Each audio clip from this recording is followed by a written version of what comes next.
Before we get going, I just want to say I'm deaf by right ear. So I'm going to be working down here forever, probably. Just normally you're on a little bit. Yep. Meeting starting, guys. Hey. So, thank you.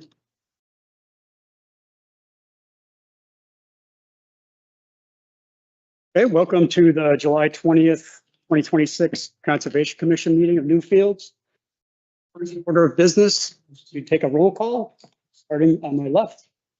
Christian Alaris, Vice Chair. Christine McDade, Treasurer. Sheila Fields. Tom Redberg, Chair. Lori Hill. Marquette. Thank you very much. Thank you, volunteers. I always want to emphasize that. We are missing our secretary tonight. Who would like to be the secretary pro tem? And we only really have Lori or Caleb. What does that mean? What does that mean? Oh, not much, frankly, but in the bylaws, I did print out the secretary section. So it's basically just to keep track of you've done it before. Yeah. Thank you. Okay. Early in meetings, I did this last time, I like to make some general statements about what we were all about. And last week I mentioned the 36A statute that really drives our charter. And it's all about preserving the town's natural resources in a broad sense, land and water and air and plants and all that good stuff. However, I really realized after that meeting that I'd be remiss to say that we're also not in a huge role and responsibility that is dealing with some legal issues that involve other town boards as well. And that it would be useful to say that this actually is a large part of our efforts and also takes away from some of the conservation efforts that might be done that would be helpful to animals and turtles and migration routes and things like that, just the way it is. But some meetings are started in other town boards with an invocation. And I did find one by a gentleman from Toby Sevier from Danville, Vermont, actually. And I'm going to read it. Welcome to town meeting. We have come together in civil assembly as a community, a tradition that's older than our state itself. We come together to make decisions about our community. As we deliberate, let us advocate for our positions, but not at the expense of others. Let us remember that there's an immense gap between saying I am right and saying I believe I am right. And that our neighbors with whom we disagree are good people with hopes and dreams as true and high as ours. And let us always remember that in the end, caring for each other in this community is of far greater importance than any difference we might have. So that is some backdrop that I'd like to begin this, the actual work part of this meeting with. Okay. First item on the agenda is minutes. Unfortunately, we don't have Josh and Allison here. So we had a conversation that got started late last year about minutes. And Caitlin's not here, is she? Oh, she said she couldn't make it. Oh, yeah. I agree. So we'll have to work off of that. Okay. She'll be copying minutes down from. Yeah, it's pretty typical. Yeah. And that's actually part of what we talked about. And this is just a couple of little backdrop. We have the video recordings, the YouTube items, and then we have some minutes from late last year that were almost verbatim verbiage of the meetings. And they were 18 pages long, but they were kind of useful because they really did capture things that were said in that meeting. And some of those things, like to overlook 3 or 4 sentences, can be substantial in many cases. So we've adopted more of a traditional minutes approach this year, where there's high point mention of what's gone on, but not that level of detail. And I think soon we need to revisit that, just how we want to do it. Now, part of that are these video recordings. So this is an electronic data capture of this meeting, and they are hosted by YouTube. They don't have any rules in YouTube or let's say responsibility by law to keep them anymore. I think it's 14 hours or something like that. So it's not very long at all to keep these things. We need to have them long enough to draw minutes from, including tonight. The ones from last fall are still there, so they don't go down very quickly. But it is something where we could do some archiving of them very easily and then have that record as well as the short minutes. Hey, where's the podium, Hobie? Colby Harmon, Newfields. The minutes that are recorded here are archived in the town. We are. I talked to Sue today, and she wasn't sure how long the requirements were for the electronic data. And I put out an inquiry to the New Hampshire Municipal Association to see if it's the permanent storage thing or 4 years like some things are. So we'll find out. But they're very useful. They really are. We utilize, is it Microsoft Teams that we use? Yeah, so that you can actually download the transcript of the recording. So AI type. yeah, it actually, as you're recording, you can select transcript also, and it gets 98% of it right. I mean, it might, if you don't pronounce words properly, it might be completely accurate, but it's pretty darn close. Well, I think that was 6 months ago. We said we are going to revisit in 6 months. So that's why I'm bringing that up. Regarding the minutes from June 15, at the end of the meeting, there was a,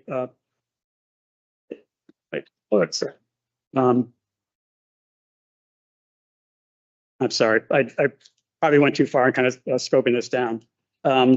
We had the June 15 minutes. There was a couple changes that I wanted to recommend. And one of them had to do with, Chris, you mentioned you wanted your response to take Dr. Mathor's report into the record, and that was not in there. So are there any other changes other than that? Yeah, I noticed that there was a correction that I had asked for. That was something that my comment was attributed to you, Caleb, and I think that that's still in there. So I can note that specifically for Caitlin. That was the only other thing I saw. And then again, I had the correspondence with Dr. Mathor. We can circle back on that draft she did send. And also there was a pretty bad butchering of your name, Dave, your last name. So that needed to be changed as well. I heard the words. So we will not have a motion to approve those minutes at this point in time. The May 18th minutes were posted, and then Caleb asked for some changes to be done, on those to clarify those.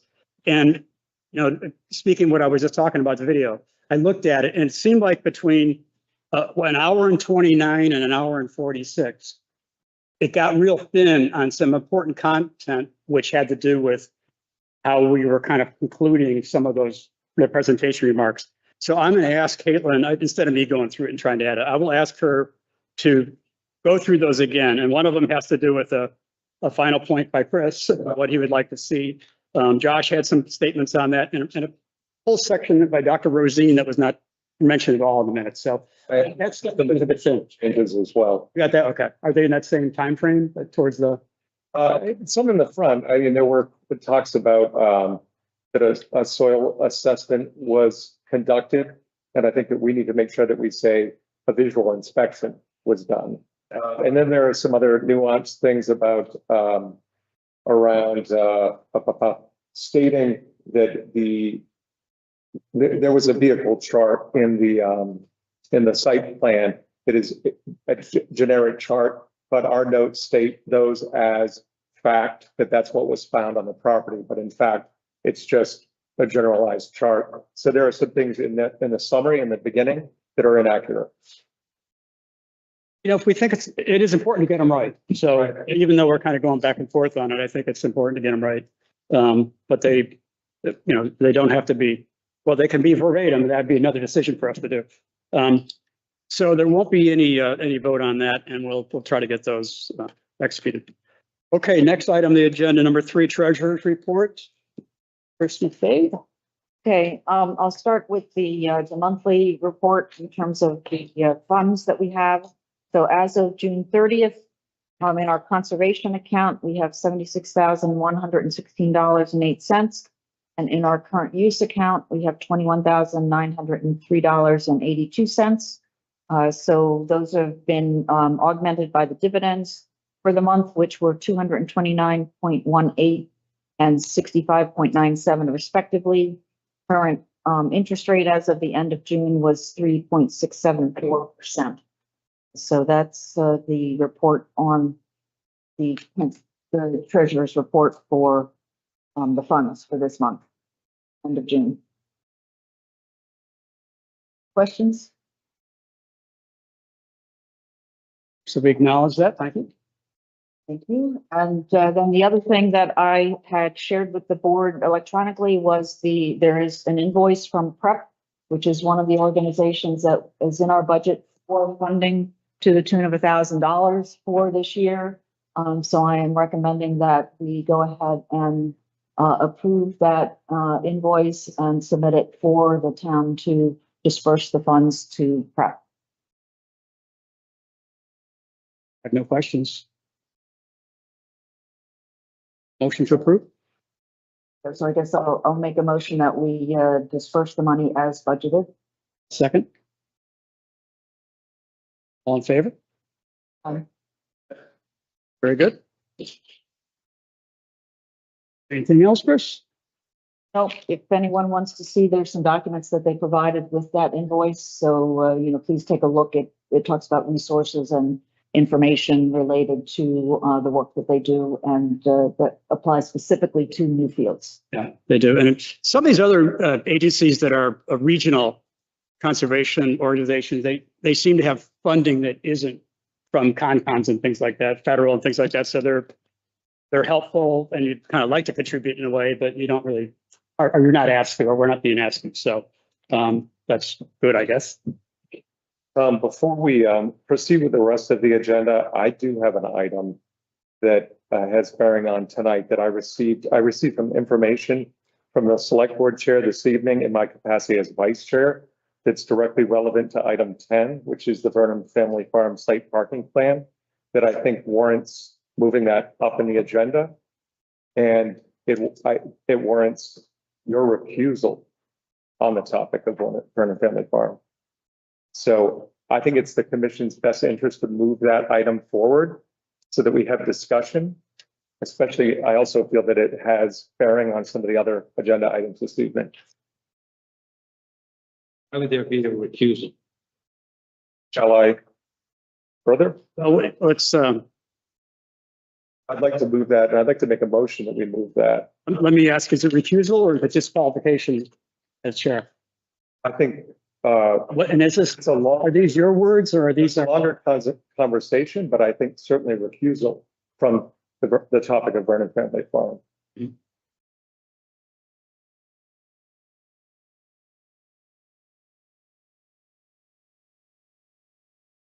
So clearly that wasn't on the agenda. Well, it is on the agenda. Moving it up. It is on the agenda as number 10, but I'd like to move it up in priority so that we have time to discuss. Well, fortunately, there's important things to come ahead of it, but I think not as important. A lot of these things have been on our agenda for a very long time. And I think this has bearing, in my opinion, on some of those other items. Could we perhaps take care of the alternate member, somebody else who's here who, I actually think this may have bearing on that. oh, okay. So I'd like to make a motion to reorder the agenda. So I'm making a formal motion to reorder the agenda so that item 10, Vernon Family Farm site area parking plan, be taken up immediately as the next order of business. I believe that this has bearing on other items as well, but certainly on that topic. I hope to get through other things. I honestly, I hope so as well. and are you referring to it being at the top of item number 10 or at the bottom of item number 10? Of item number 10, all inclusive, all way around. I don't know. Well, if you're going to start in on my first sentence, then, the minute I bring up something I'm going to say, or if that's going to be, it sounds like you need to go first. And I will, That's what you want. I think it's necessary. So it was provided to me this evening before. Should I remain seated here or should I recuse myself from this discussion right now? You can determine, I'll present and then you can decide. But what was provided me I before, recuse myself from this discussion right now. okay, Yeah. what was provided to me this evening before the meeting was an email from our chair, Tom Redberg, to Attorney Manzelli of ECM Environmental and Land Law on Wednesday, July 15th. And the email reads, "Hi, Amy. We do have a fair number of agenda items totally unrelated to the Anderson easement. Yet you ask a fair question, and I will answer in fourfold. One, Vernon Family Farm and the site plan likely will have mention in terms of previous meetings and minutes, but discussion will be cut off at the gate if it seeks to delve deeper or raise additional points. Two, I plan to bring up how we are going to proceed, how underscored we are to proceed with commission action on the site plan approval for future meetings, not the merits, but internal rules and pathways that will be effective to follow." Pardon me for one sip of water.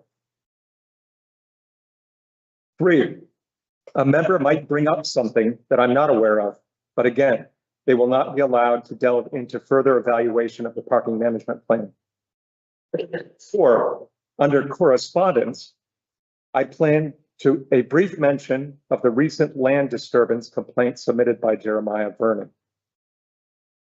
Being hypothetical, were you to submit, say, a written report or response of some kind, its receipt would be mentioned, but there would be no plan to have that launch into further discussion on July 20th, unless requiring high urgency, or were you to speak as public. In parentheses, item number 2 above needs sorting out. Reminder, item number 2 was how Tom, our chair, would bring up how to proceed with the action towards the site plan. Regards, Alice Redberg, Chair, Newfields Conservation Commission. Receiving this communication as the vice chair this evening was unexpected and not any pleasure. In fact, disappointing. And I think that this raises serious concerns about the integrity of this commission. From what I've read, our chair has made a private commitment and acted on behalf of an outside party. Our chair has attempted to prevent independent consideration of relevant information and attempted to deprive commission members of our rights to express our views and our obligations to share information to make the best possible decision for the easement, for the community, for the town. The conduct, by definition, is collusion, but at the very least, it's improper and it's inconsistent with impartiality as a chair.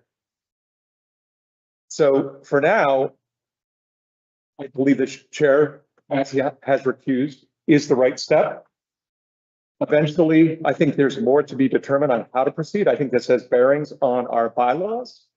I think this has bearings on, I know I, for one, and no offense to any person that has been recommended as a alternate, but I've not seen information on alternates. We had a brief update last meeting, but it bears a lot of questions in my mind on further items in this agenda. So I think that needs to be taken up at a later point. But for now, I, for one, as was indicated in our June 16th email from our chair, to have further research by other members, which I had done and I know was encouraged. I have other information that I'd like to share on the topic. It's brief, but I think it's important. And I don't know if anyone else has anything at this point, but I'm happy to share information that I had ascertained. Can you reread the first sentence? The first sentence of the email? Yeah. Who sent you this? As I mentioned, it came from the select board chair. We do have a fair number of items on the agenda, items totally unrelated to the Anderson easement. No, there was something referenced to, almost sounded like previous emails. There were prior emails to this back and forth, much of them inquiring about how this topic would be addressed at this meeting. But this was the meeting, this was the message that I think, to me, did not consult this commission, that was unilaterally decided that there would be stifling of any, and again, the rights that we have, and more importantly, any discovery or information that's to be shared by a commission so that we make the best possible decisions, had a premeditated conversation about disallowing those conversations. When was it dated? Wednesday, This past Wednesday? past Wednesday, the 15th of June at 12. June or July. I'm sorry, July 15th, 12 p.m. So if I may, and it won't take a lot of time, but I have pertinent information that I'd like to share, and I'm open to others who have information as we were encouraged to do further research. And I will share what I had discovered post our conversation, and I'm going to make 4 points with regards to soil testing. That the easement language supports it. The historical record shows why we need soil testing. Number 3, that it bears directly on our commission's legal obligations and fiduciary responsibilities. And the farm has made some claims that would actually benefit from soil testing. So to that point, number 1, all of us are intimately familiar with the Anderson easement. If you read that easement, page 1 starts out with, quote, "The management and control of this conservation easement shall vest with the Newfields Conservation Commission," end quote. So as this entity, this commission is responsible for managing and overseeing the easement. The commission is responsible for ensuring that its requirements are implemented and followed. Then if you go to page 4, section 2A, the easement requires that, quote, "Agricultural activities be conducted in accordance with a coordinated management plan for the sites and soils of the property. Said agricultural management activities shall be in accordance with the then current scientifically based practices." Important phrase that I'll revisit. And it specifically cites recommended by the UNH Cooperative Extension and the U.S. Natural Resources Conservation Services, better known as the NRCS.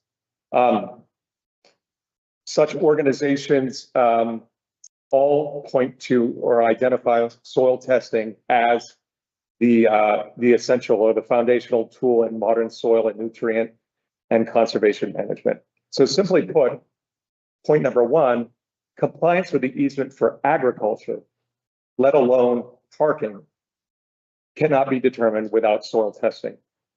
That led me to the question, if we have pointed that out as a need for agricultural activities, is there a plan? Well, going back through our records, between March 2014, the Newfields Conservation Commission meeting minutes note when the Vernons first expressed interest in purchasing the property, and December 2014 minutes, the Newfields Conservation Commission meeting minutes note that on 5 occasions that commissioners indicated the Vernons would be informed that in order to farm the property, they needed to submit a management plan.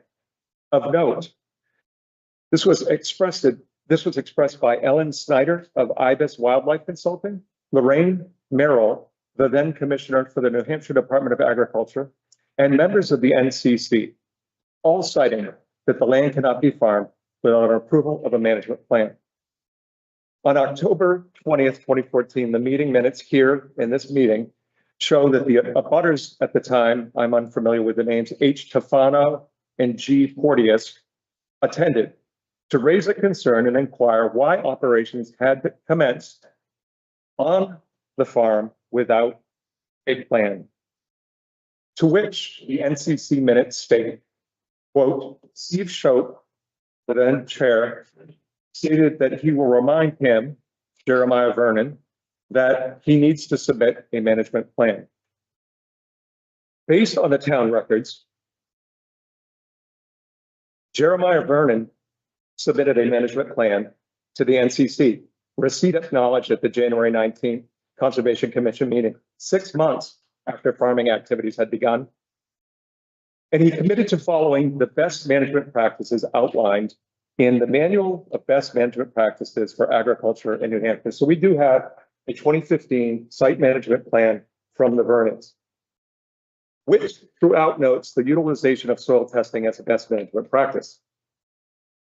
But going through our records, there does not appear to be any documentation of any subsequent updates, soil testing records, documentation showing that's aligned with any practices or in enforcement. So in short, on point number 2, the record demonstrates that the management planning and best management practices are inclusive of soil testing, along with ongoing oversight. This was not acknowledged by all parties: the NCC, IBIS Wildlife, State Commissioner of Ag, and the Vernons themselves. No contest in the minutes. But there appears to be no record that they were subsequently followed or enforced. In our May meeting here, Attorney Manzelli for the Vernon Family Farm asks us to trust that the land will be taken care of. But in my opinion, the record has not earned any of that trust. I'll go to my third point, which is our legal and fiduciary responsibilities. As the easement holder of the Anderson easement, the municipality of Newfields has a legal obligation to protect the Anderson property and its conservation value. We are responsible for ensuring approved uses remain consistent with the easement through ongoing monitoring and enforcement. I don't think any of us would argue with any of that. And whatever any of us here may think about parking, this commission has approved regular, not occasional, as we noted in the May meeting, regular parking, approximately 75 vehicles per concert event, up to 50 times annually, representing thousands of vehicles each year. Repeated vehicle use can cause soil compaction. Dr. Mathor notes that it's clear. Fluid contamination, possible increased stormwater runoff, and degradation of natural resources. While an acute incident can cause serious risks, the concern here is cumulative impact, long-term impact, and testing is essential to managing that. The property owner would generally bear any responsibility for environmental impacts. But as the easement holder, the town of Newfields is considered a potentially responsible party for any cleanup or mitigation in the future. And because this commission has authorized recurring parking on that land, our decisions are subject to increased legal scrutiny and environmental impacts if environmental impacts occur. So, in my opinion, requiring scientifically supported management plan that includes periodic soil testing is reasonable due diligence in carrying out our responsibilities. So as we consider the next steps, the question that we as a commission have to ask ourselves is, have we taken reasonable, defensible steps to prevent or detect adverse impacts? And as a management plan with regular soil testing as a practical measure to protect both the town's interests and the conservation values, we're obligated to steward this, and it's basically an assurance policy for us. And lastly, I will note, I was curious as to what's being done on Vernon Family Farm. And if you go to the website, Vernon Family Farm asserts that they're conducting regenerative farming, stating that they, quote, focus on restoring and enhancing the health of the soil, end quote. NRCS defines regenerative farming as a conservation management approach that addresses natural resource concerns through soil health, water management, and biodiversity to improve the productivity and prosperity of agriculture. Mind you, that's for agriculture, and we've introduced parking. Interestingly, the NRCS also requires for their regenerative farming funding program, soil testing as a part of that is an absolute requirement to establish baseline conditions and measure changes over time. So because regenerative farming is defined by measurable improvements in soil health, soil testing is essential to that process and that claim. And the old adage applies, how can you manage what you don't measure? So those are my 4 points. And as a general conclusion, as we consider this issue moving forward, the current proposed management plan by Waterstone Engineering, Dr. Rosine, relies solely on observation and self-governance by Vernon Family Farm. Everyone knows observation absolutely has value. But UNH Cooperative Extension, NRCS, note it as, quote, a starting place, end quote, not a substitute for soil testing. As Dr. Mathor from UNH Soil Testing notes, early stage compaction will not be visible until it's already begun. The easement does not prescribe, more importantly, we have an 11-year-old plan that has not been enforced.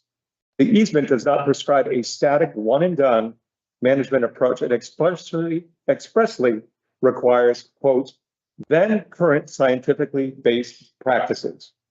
When it comes to the management of property soils, that creates an ongoing obligation to adapt management science, site conditions, and land uses to adapt the plan as science, site conditions, and land uses evolve.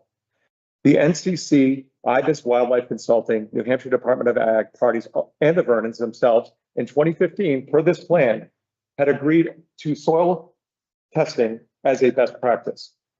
In my opinion, the Vernon Farm has not demonstrated adequate respect for the easement or exercised appropriate stewardship of the property.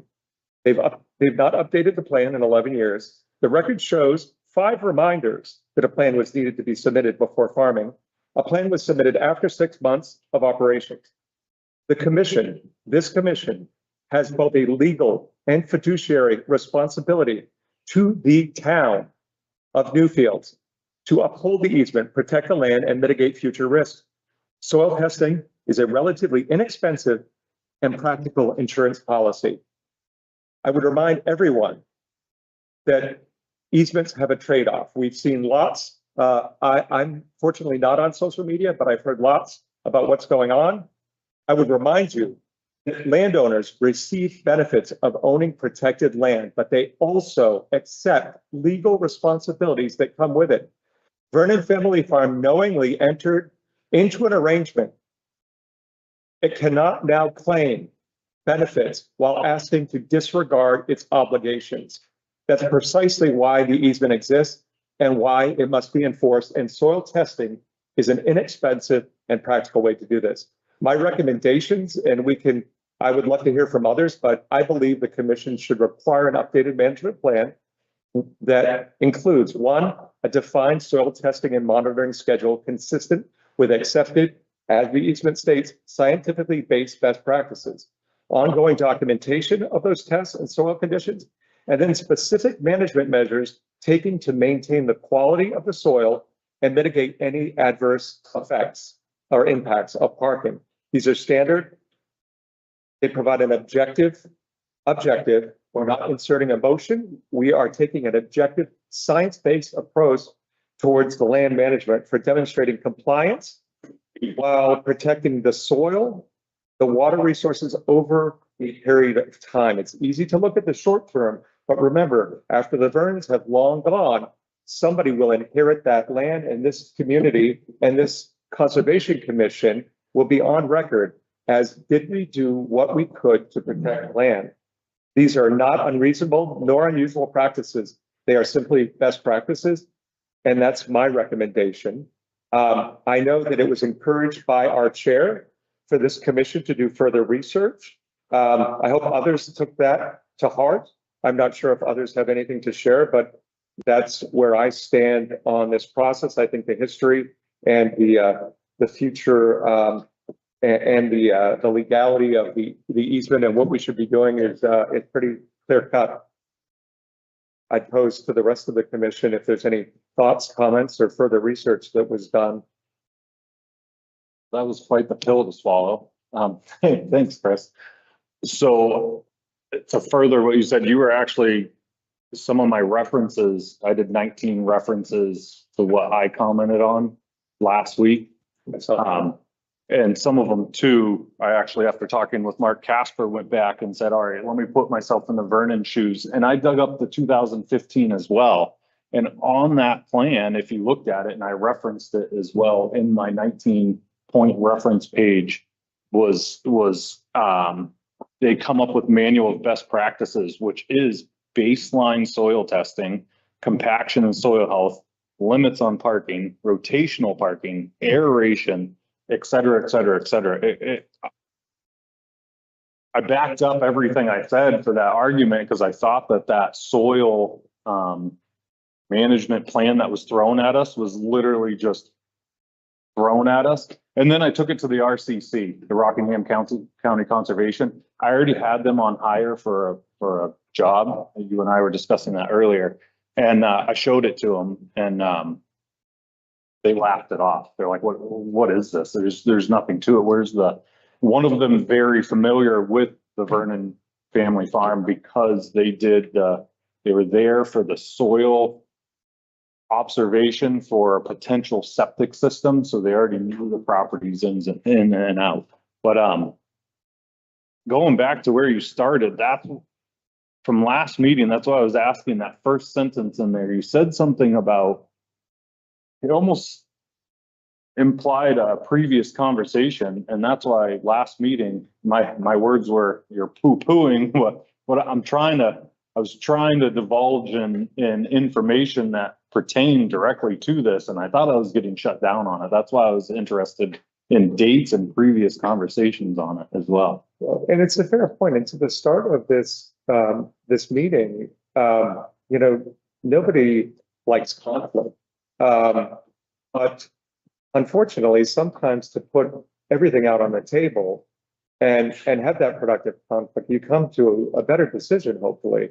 And so that's why, not to belabor a point, but to receive that email where the discouragement of debate and was disappointing. And I think that made me all the more intent on sharing my points this evening. I was planning on it anyways, although as item 10, I wasn't sure who would be sticking around for that. But I mean, I think it's an important topic clearly and something that needs to be discussed. And I will say to your point, Caleb, about, it being a basic, I've a few emails that I've subscribed to. I've seen local farms who are promoting on their social media, their soil testing, the quality of their soil and how that ripples through their products. And so I just think it's ironic that other farms are promoting that they're doing this. They're doing soil testing.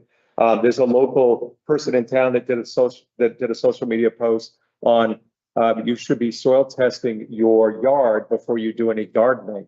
I mean, if it's that easy that it can be done, and again, we're talking about potential testing for impaction and other matters, but it seems like a no-brainer.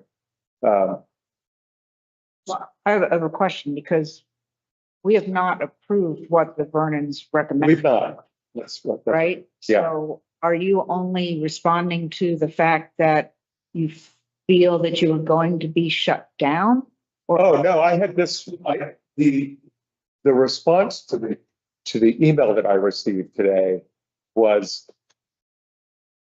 new and unexpected. The other points, the 4 points that I made as to why soil testing should be included, I had that planned for this evening for that conservation item. Yeah. So what do we need to do right now? Because what I'm hearing is that we still need further discussion as a commission for what we're going to go back to the Vernons with in terms of our expectation. That's right. So I would imagine as sort of last meeting where it was indicated there was a lot of new information shared. Some of this to me, again, sort of looking at the easement with fresh eyes. I also have a slight background in environmental insurance and thinking about our liability as a town. So that came into play. I'm happy to share this information. And then I think further needs to be considered. I have a suggestion. Sure. So, Michael Sununu, as you may know, my family is owner of Waterville Valley. We deal with environmental issues with the Forest Service all the time. We're going through a large permitting for a gondola up there.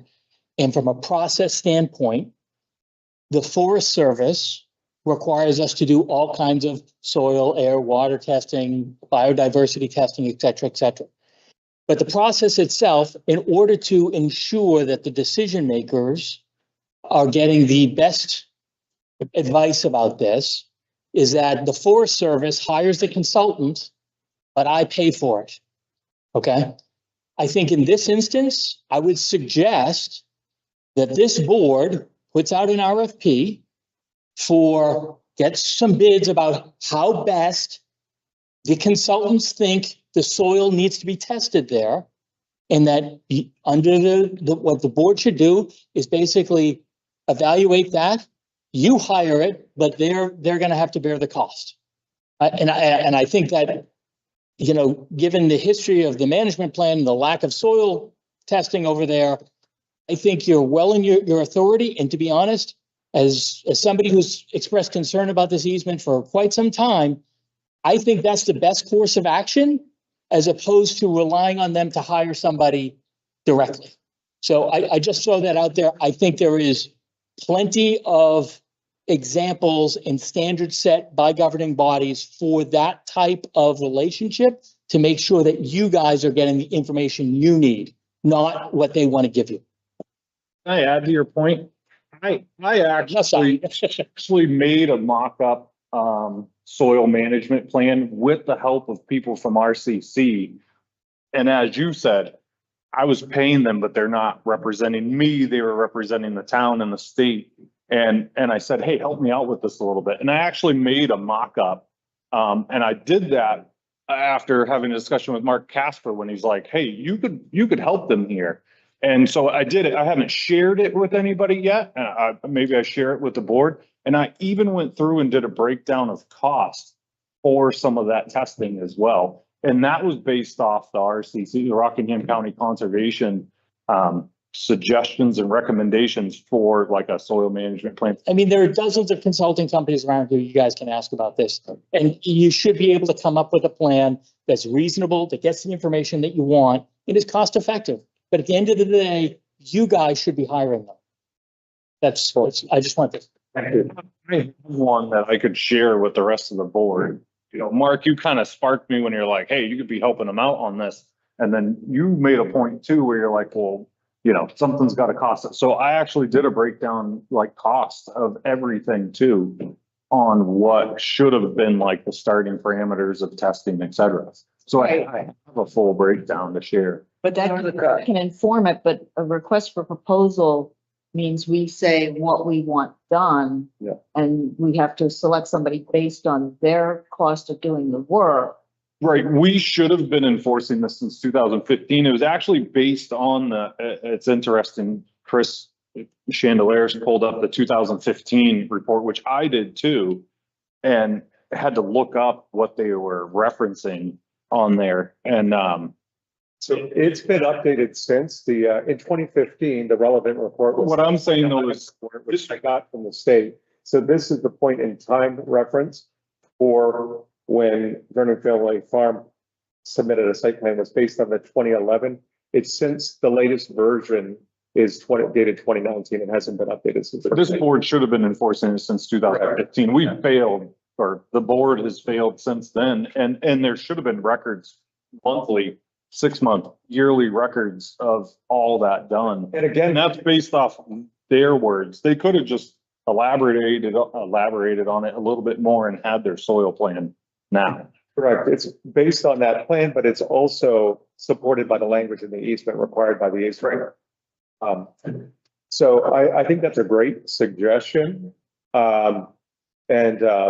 Maybe we can explore the next steps for an RFP. I like that idea of getting an independent professional recommendation for soil testing on a site plan. You had one straight from UNH, didn't you? I mean, essentially, when the email that is in our, We didn't do it based on. yeah, it's not necessarily a form, but it's very much the underpinnings of a plan, but it's not a formalized I plan. guess what are we going to ask for in the proposal? Are we asking for the consultant to create the plan?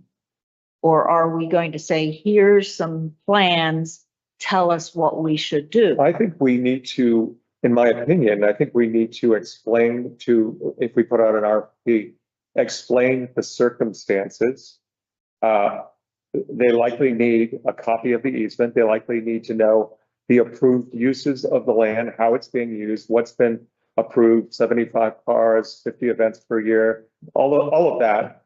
And then tell them what we're trying to protect, as noted in the easement. We're trying to prevent things like soil compaction. We're trying to prevent soil contamination, and then have them work a plan based on what it is we're trying to protect or achieve, and the land uses. With my discussion with them, with RCC, it was not like, hey, here's a plan we propose. It was, hey, this is our standard procedure to step in. And they explained to me, no, I would have started off by doing this, this, and this. They have a regimented plan that's across the board the same for everybody. But how do you normally get the RCC? You said you interact with them on the basis of what? Well, just like anything you do here in Newfields, it's on the website. It's a requirement to hire them. And again, when you hire them, they are not, you're paying them, but they're not representing you. They're representing the town. Is that actually the first step that we have never even engaged? That is the RCC? first step before you do anything here in the town of Newfields. So is that before the RFP? Speak on that right now. I just know that is literally the first step before you can start anything. Why don't we do some, I will say that, and again, the easement specifically cites the UNH Cooperative Extension, the NRCS, and in that correspondence with UNH Cooperative Extension, and some communications I've had with NRCS, they've expressed that they'll help farms prepare a plan. It sounds like RFP could not be, might be a part of that, but I feel like since those two authorities are specifically noted in the easement, and their, from what I see on their websites, their ability to assist farms and farmers, I feel like that could be a good starting place. UNH regularly supports Vernon Farm and supplies it grants. I can't imagine they're not gonna supply a plan or assist in doing the plan. Yeah. There's no way. Or did you have anything you wanted to contribute? Well, before we hire someone to give us advice, maybe we should, We aren't hiring anybody first. because I'm actually for soil testing. I think that we need A baseline. legally, Absolutely. need baseline. We need to put it to bed. I mean, I totally support the Burnens, but we need to put this to bed. But The only way that's gonna happen is to do the testing. Well, in the I purpose, don't understand why we need to pay someone to tell us to. But I do think to that point, though, is none of us are scientists. Perhaps we are, but not focused on this area. And I feel like what you get with what was suggested is that we get an impartial, independent party that's putting together something for us. And I think that makes good sense. Something that's indisputable, that's coming from an agreed upon party. I'm sorry, Chris, you have. I wanted to let you finish, but I don't think we're asking an RFP for, it's more, the RFP would be to have the plan recommended that they would then have to follow. So it's more, it's getting the third party expert to say. Right, to actually define it. To define it. Right. They have not defined it, as has been explained, they have not defined it clearly themselves in a way that results in the kind of data we're saying we would like to have. you compounded on the legal aspect of it. We're not pushing, none of us are pushing for this to shut it down. It's so that come next year, if something pops up in that, what do you gotta do? It's like What do you gotta do just to maintain? numbers. And it makes sense. Some people. Yes, please. Just help you with the process, right? Groups like UNH, the RCC, they can provide you advice as to how to craft the RFP. You don't have to pay them money to tell you what your RFP should look like, given what you said. Here are our goals, here are the prior conditions. And again, both of those organizations are probably very familiar with this. They can provide you probably, heck, they may even have RFPs, draft RFPs for you. That way, you don't have to pay, you're right. You don't pay somebody to come in here to tell you what you need to look for. because that advice is out there for free. All you want to do is get some good advice about how to get the RFP out there as quick as you can to get qualified people who are going to be answering to you to get exactly what you want, right? Which is this baseline information. What are the soil conditions? So if that helps you with the process, you don't have to pay anybody to get the RFP put together. Okay. I think there's somebody else. Multiple farmers. And one of the biggest topics out there is compaction. And as soon as compaction starts, the soil starts dying. You can go to NRCS, they advise me to get wide tires like this so I don't compact when I mow once a week or every 10 days. I'll put the other hat on, the engineer hat who did a lot of hazardous waste cleanups.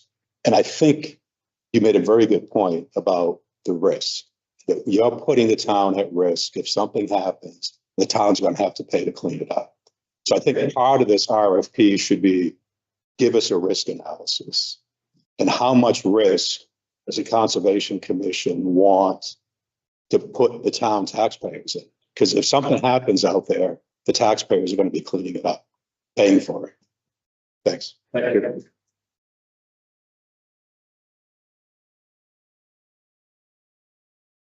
So as a next step, and So are you going to make a motion then? sure.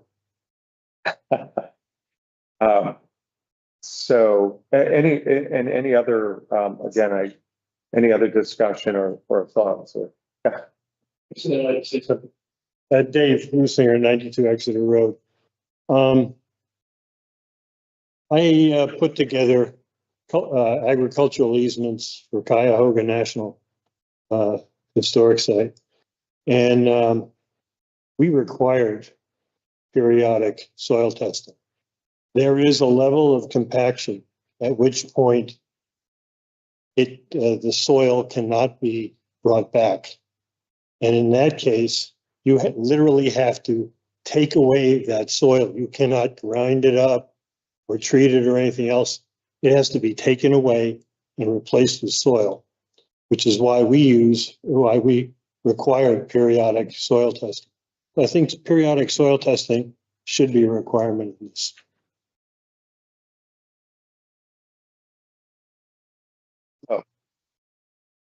As the next step, and I know we haven't voted on this plan, which is good. I would like to make a motion that the next step is that we proceed with outreach to the UNH Cooperative Extension and or NRCS for resources on issuing a related RFP and assess what we find from that investigation. I would second that motion. All in favor? Just make a note, RCC is a really good resource for that as well. And maybe we can reach out to them if the others don't participate, just because he's citing the evening within. Right, I see it sometimes as my first line, actually. We'll put them off the soil. Yeah, I'll put them on the list. I mean, it doesn't hurt to kind of scatter stuff. Town specifically recommends Mike Como, soil scientist, and he's, after discussion with him, he's very familiar with the farm. He was there present representing soils, state, town, for a septic test pits. I think those, at least those three organizations, we can sort of cast a wide net. All right. Well, that's item 10. So does that complete that? So now that. Yeah, I think, I mean, as far as the email and the correspondence that initiated this conversation, I think there's more to discuss on that, not at this moment, but I think there's a question about that whole scenario and what I think is at the very least not becoming of a chair. And that certainly needs to be addressed. But for the remainder of the agenda, I think now that we've addressed the Vernon Family Farm issue, I think we can move on with the remainder of the agenda. Has the new town council seen that? Have any input on it? I think that's a next step for, oh,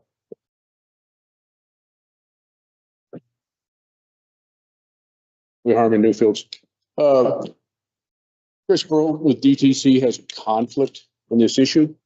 He has provided the town with another attorney that I have been in liaison with, giving him a brief rundown of the issues that need to be addressed. And he will start working on that this week. And so for any future legal engagement by the Conservation Commission, it will be with this attorney and not Attorney Ball.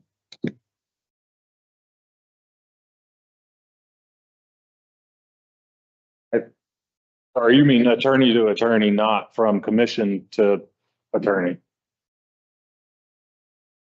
So I have no engagement with the Conservation Commission. All Conservation Commission legal engagement will be with this other attorney. Okay.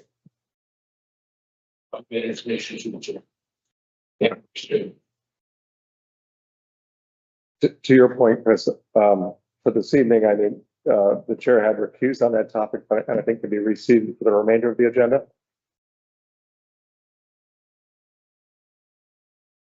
Especially not knowing what is entailed in some of these items.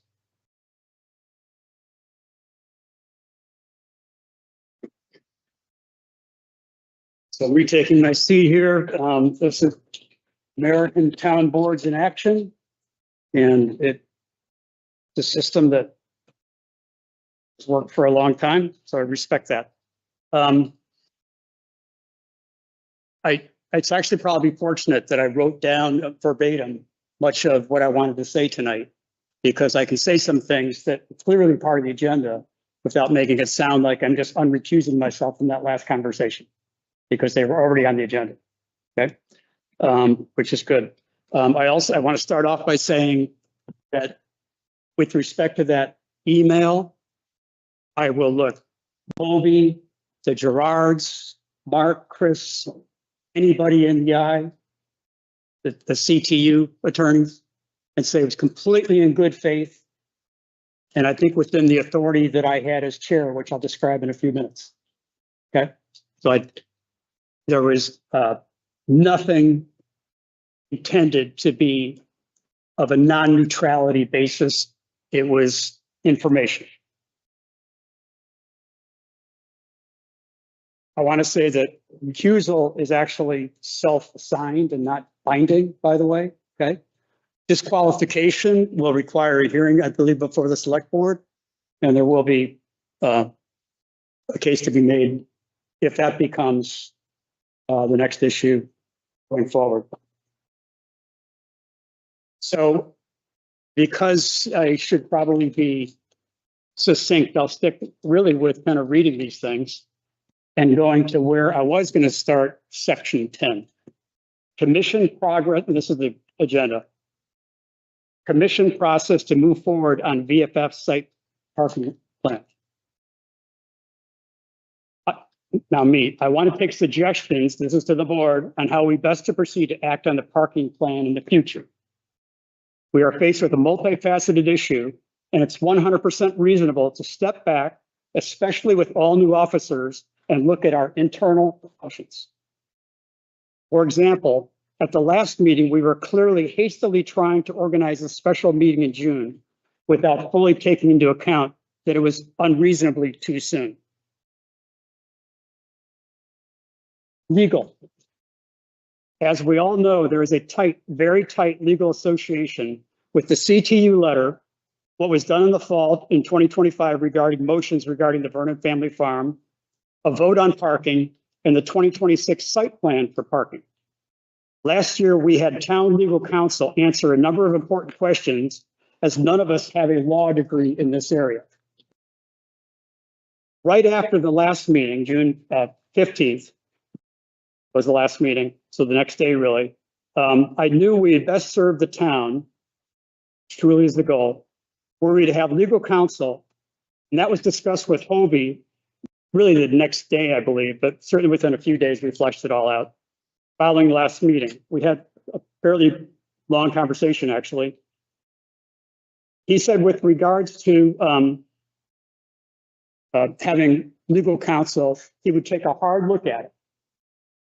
However, this meeting today was 5 weeks away, so there wasn't really any haste in that regard. So there was some breathing room, and it wasn't really, I wasn't pressing him, for example. On June 30th, I was informed that the town attorney could not represent the Concom due to some conflict of interest, and that an alternate would be looked at, which I later learned is called conflict counsel. Just mentioned really publicly for the first time 15 minutes ago. On Friday, July 17th, so last Friday, in a voicemail, Hobie actually got me a voicemail and left the name, and it was a short voicemail, so there really wasn't anything to it.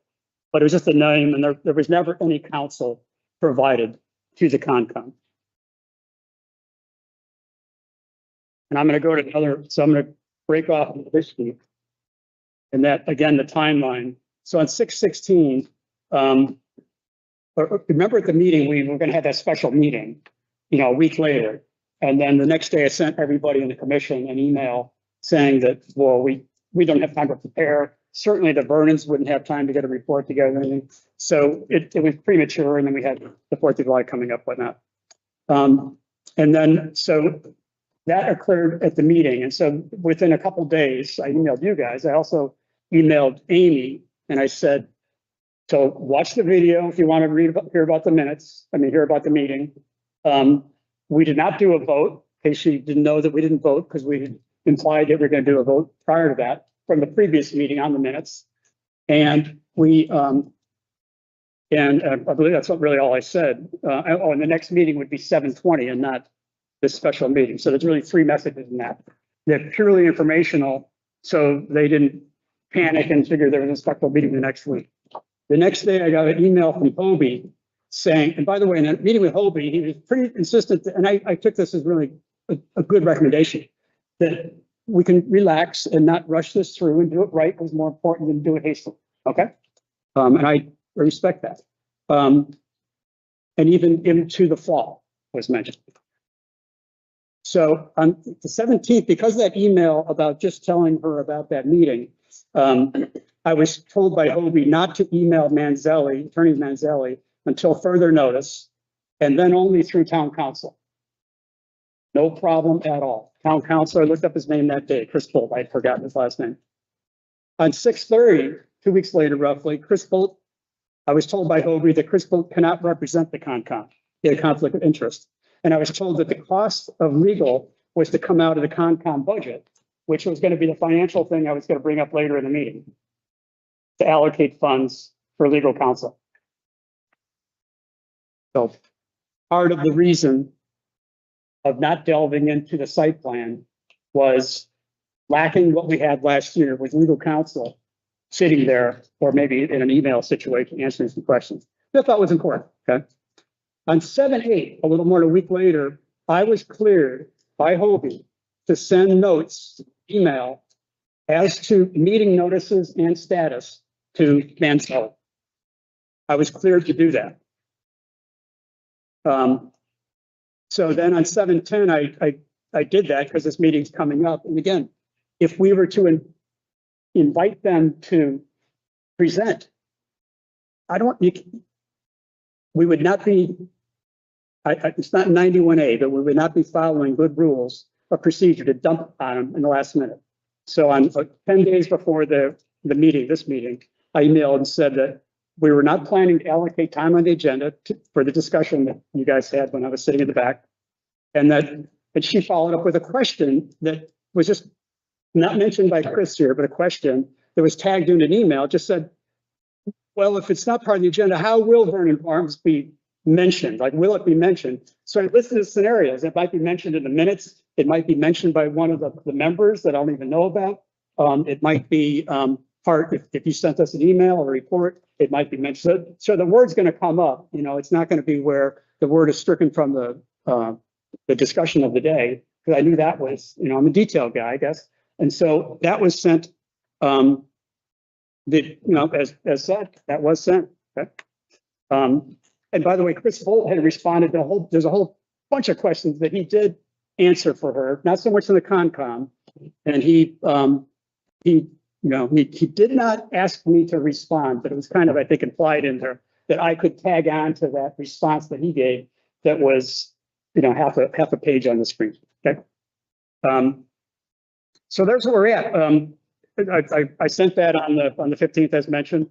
And then I got that voicemail on Friday that he had some concerns and the town council. So one of the questions that I did have regarding town council is whether obstructions are being placed on the Concom by Phoebe to have legal counsel. It just seemed like it went from 6:16 to 6:30 to 7:08 to, over 5 weeks to get something sorted out. But I knew the preceding item had to be the budget if we had to pay for it. So there wasn't a huge point in having a name at that point. We had to have the budget. That is on the agenda tonight. So as I mentioned a little while ago, we did have very clear need to take care of some internal functions. So I think at this point, it's still valid. And I think we have no choice but to have legal support. And I think I was basically just going to ask for your thoughts on this, but I believe we need to allocate some funds for legal support on this issue to protect right now, the town does not have counsel, or maybe will, to protect its best interests. So that is necessary. This individual will cost the commission funds to get questions answered. I believe if that's how that's going to work out. And I believe we could also just hire whoever we wanted. I think we have enough local resources that you don't need the council on it. In a legal matter that involves the Attorney General's office, we're going to say that we don't want to have a lawyer, even to draft a letter that goes to that Attorney General. For the soil management plan?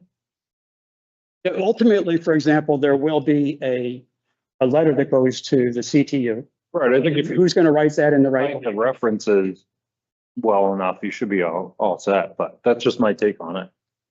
But you do not believe we need town council this year. We did last year, apparently, but we don't. I just think there's That was a trial type thing. Now we're looking at a soil management plan, which I think there's, in my opinion, we have enough resources that we could read up on, and I referenced 19 of them to the group email to look at and read through. I am not speaking to the testing scientific basis on this at all.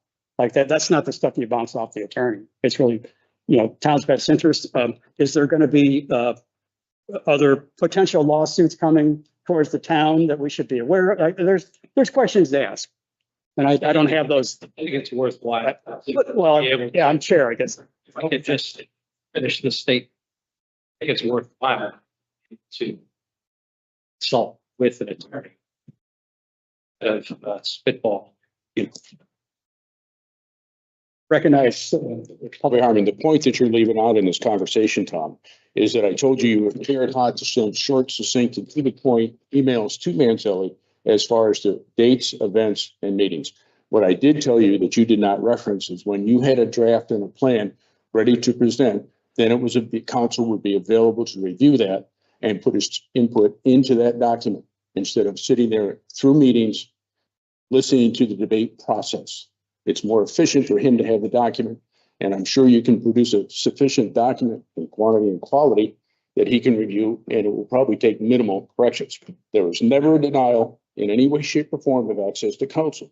It was the timing and what was available. As far as your work product, Could you clarify plain? your response that you were going to draft and submit that you've been working on as far as the plan that you put together between the one presented both by Manzelli and the one that's been referenced tonight for the need to go for an RFP, what your version is going to be collated. And I said, put together a final work product, and then it will go to council. There was never a denial of council. There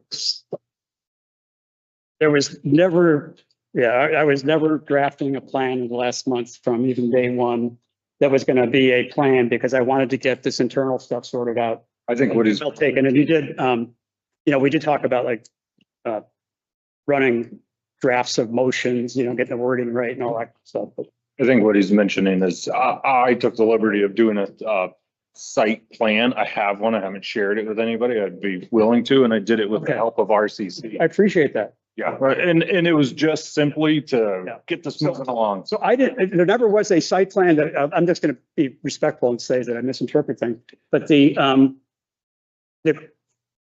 don't think it would be proper for the commission or myself to send legal questions to Obi. We don't have a town council that represents the contract. Like, it's like a dead end in my mind. So we had to get the funding to get an attorney on board, which might have been as of Friday, but we just did not have that time. Point that's being missed here is you have a work product that you have to produce. You either have to come up with a management plan, accept a management plan that you're willing to present and vote on and accept. And when you get that product and you're ready just before you vote on it, a week or so prior, or whatever, the point was, again, I will get it to council. I will give you liaison to get it to council to review. There was never anything precluding any access to council. And if there are specific questions that you had in the process, I told you I was amenable to liaison with council. I have no issue with engagement of council, but the plan was get your work product done. And then when you get your draft done, if there's issues at that time, you will go to council. Instead of paying an attorney to sit here for $250 an hour and listen to you go back and forth, that's penny wise and pound foolish. And that was the whole point. There's no variance on that, period. Point taken. I think that with attorney interactions that I've had, there always is a meeting where you get lunched out.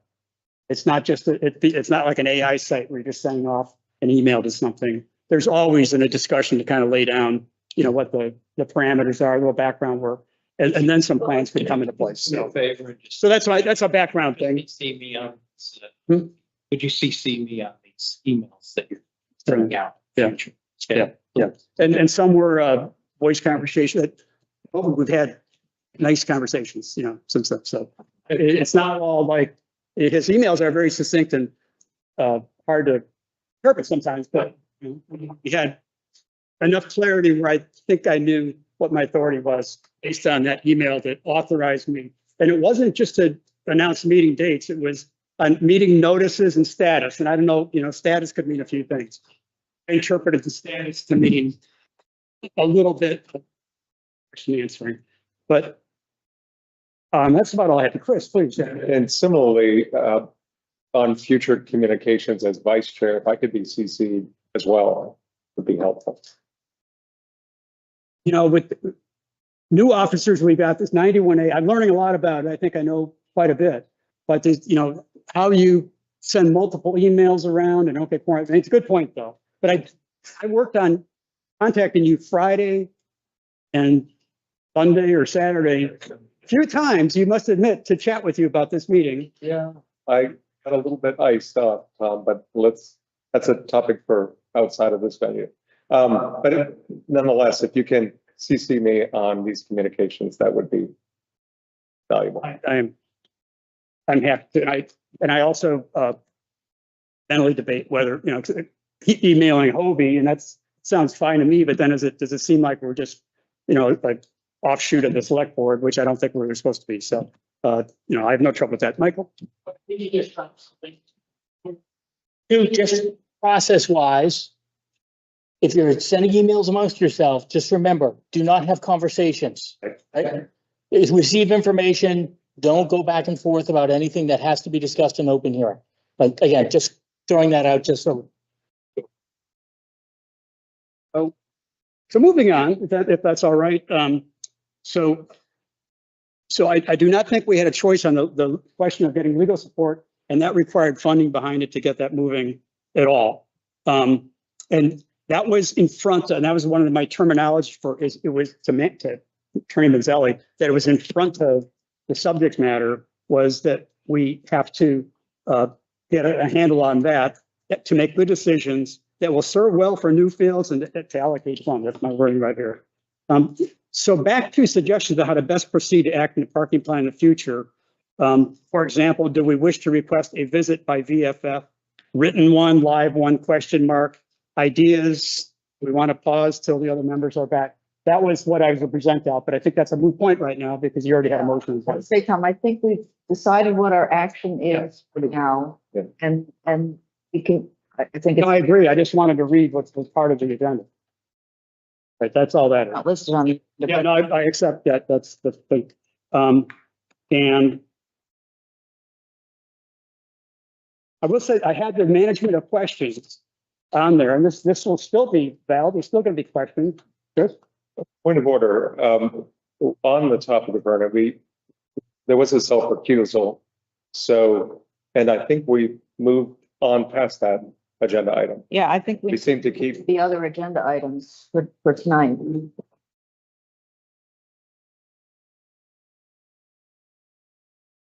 So we had finished with the treasurer's report before we changed the order, so we should talk about correspondence. Right, I'll add this to new business. Okay, so I will take that suggestion, Chris.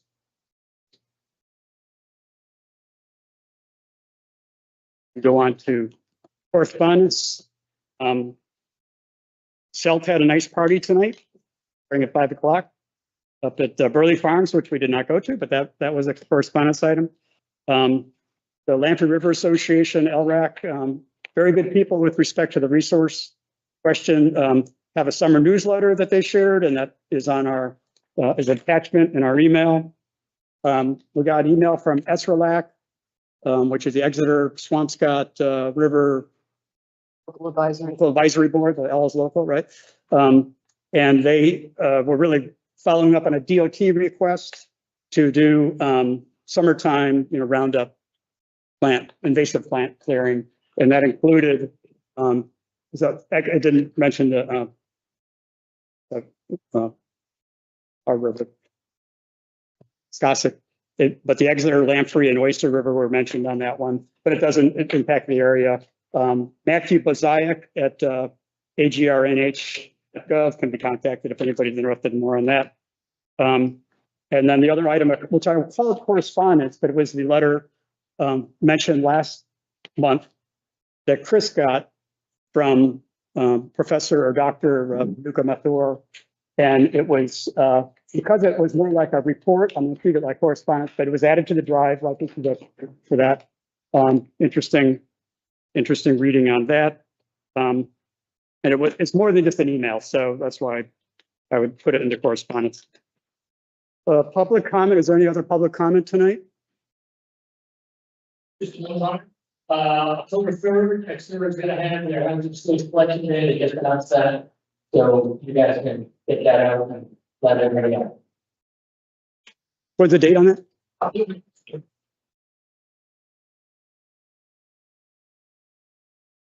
Thoughts?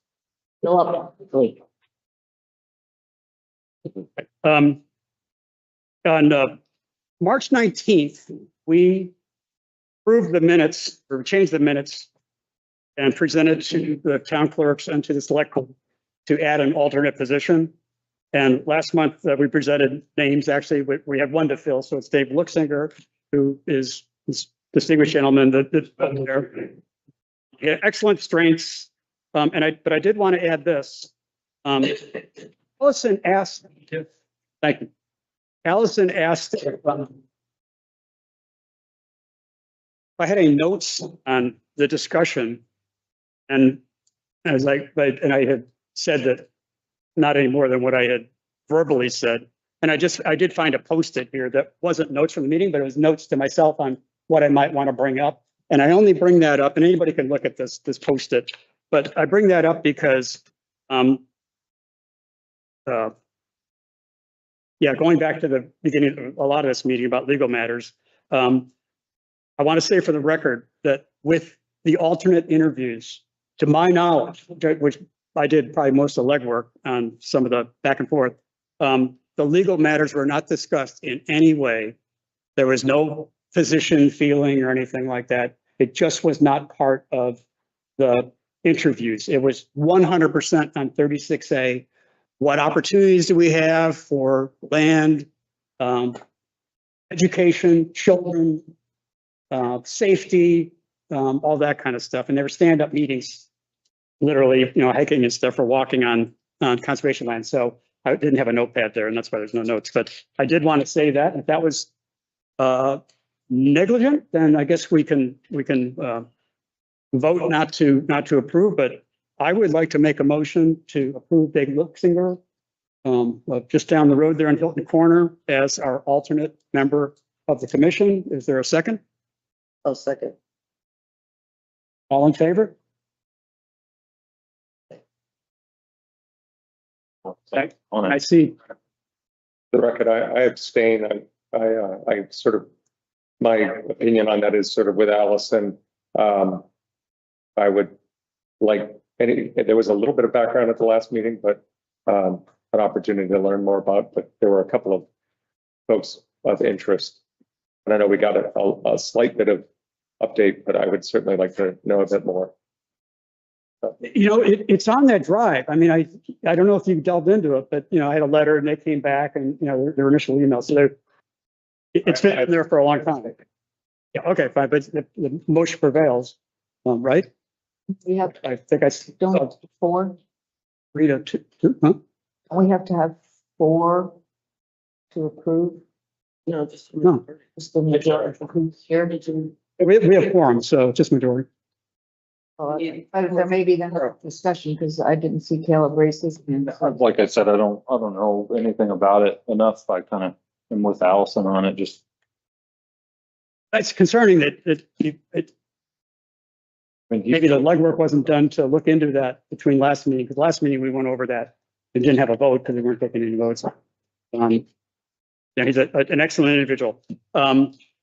I will have on the in the email tonight. I didn't want to do it because it's not really Concom business, but he went down to New York City. He was the caretaker of Ellis Island for I think a dozen years, and CBS News did a 7-minute clip on him 4th of July morning that will blow your socks off.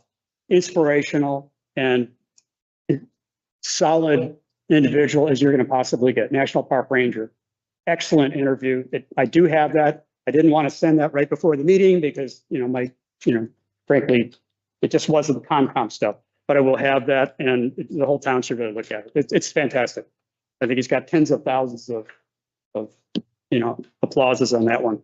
So he's a great individual. So Also did express a lot of ideas and interests and conservation, not just for the land, but also conservation of history and, what we do. Yeah, so very broad based. I had a sidebar conversation with him, an invited conversation, so I'll definitely connect.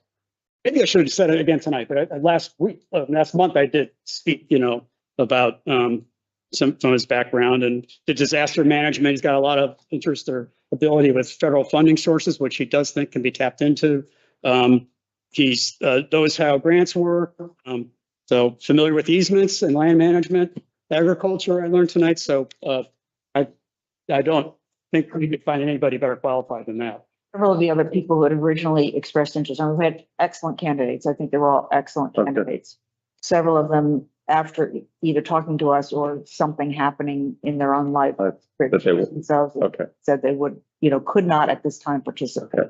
So some of the people who you may have looked at early on may have told us that they would not like to follow up. Do we have notes to that point in our? I've got some personal notes on that, but I'm sure that Tom has notes about who from the various emails, because he would have received all the emails. I didn't necessarily receive all the emails. So you hearing that, Tom, that Notes? Or? Well, we have email between 3 of us. So That's right. You were. Sorry, you were part of that. One conversation. Yeah. us who ended up voting, they're the ones. Yeah, we were all part of all the interviews of the people who opted to have in-person interviews. This is a bit discussion after we had the vote, so I think we can just move on. But the much of the discussion actually happened in May and last month. By what I thought, nobody was objecting that there wasn't enough information, so that's why I didn't go over it tonight. So we queued it up last week. We couldn't vote. Okay. The electronic data committee. Chris and Josh, who's not here. You have an email about the new organization in your email right now. So no big deal, just reorganizing a few things. The finance thing's been cleaned up and all that a little bit. Okay, next item, bylaws. Again, that was finished with final edits and Hobie's reviews in May. And that version has been final, or not final, but the final draft since June 7th. It's got that date on it. We couldn't vote on it last time. I hope we don't need to discuss that because that really goes back to February and March, but I will make a motion. Well, are we ready to make a motion to move on that? Or is it a bit too contentious at the moment to vote on the bylaws? I personally am not. I think in light of a few things, I want to just revisit a couple of items. I do agree that last time we reviewed them, and I had taken a look at them before a few days back, and there seemed to be, I know they were pretty solid. I think in light of a few things, there may be a few changes that I'd like to suggest. As chair, I'll say we'll pause on any approval tonight. Appreciate your comments, and the committee was Chris and Caleb on that, who gave input. Both of them were very helpful and had a lot of, appreciate that you said it was pretty solid. Okay, so next item on the agenda, number 7, is land stewardship. So on 7:10, Chris Ellis, Steen, Holly from the Garden Club went to Sellers Newland 1, 2, and 3 down on the corner. And we had a site walk of that visit, probably an hour and a half or so. I think it went very well. And the Garden Club maintains that Sellers 1 property, so they were interested. And I think we got the Garden Club that has got some good thumbs up on the job they'd seen there. Have not seen a report on that yet, though. Okay. Do either of you want to say anything about that visit that we took? Other than it's an amazing piece of property, and I didn't realize it was as big as it is, and very. I was surprised at the size of the plot, and everything seemed to be in good condition. There was an unexpected amount of litter that you two became Sherpas and carried that out of the woods. But no, it was a good site walk, and Sam from Selt was very thorough. Very good meeting, yeah. Hope nobody got poison ivy. I did not, so. He did mention, just for the record, that property has not been monitored for a few years, so. Yeah. He was looking at it with fresh eyes, and it will take him a little longer to produce the report, but he thought the report would be done in a month or so, so we should be getting it in a reasonable amount of time. Yep. And it had not changed much. Yeah. It's interesting though, because of the foundation that's back there in the cemetery and so forth, that might provide some opportunities to make an accessible trail or something that we should consider as a possible future project.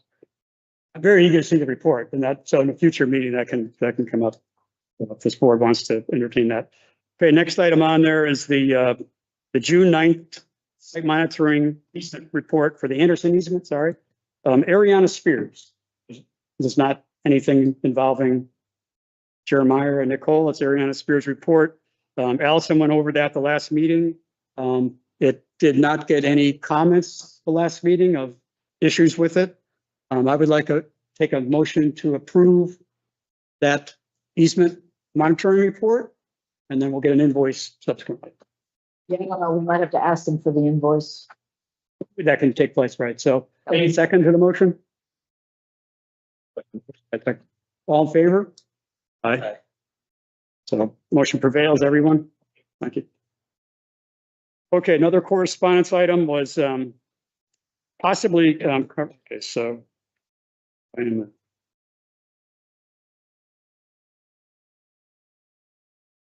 We had a email from on June 30th.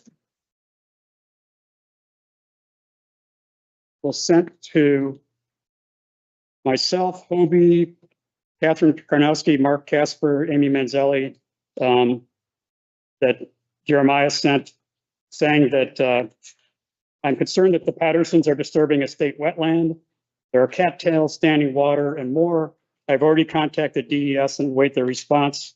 Please find the attached photos of standing water, cattails, and other wetland plant varieties, which indeed I did see. And I've included the Newfields Concom on this matter, as I'm sure they will have resources to add this violation.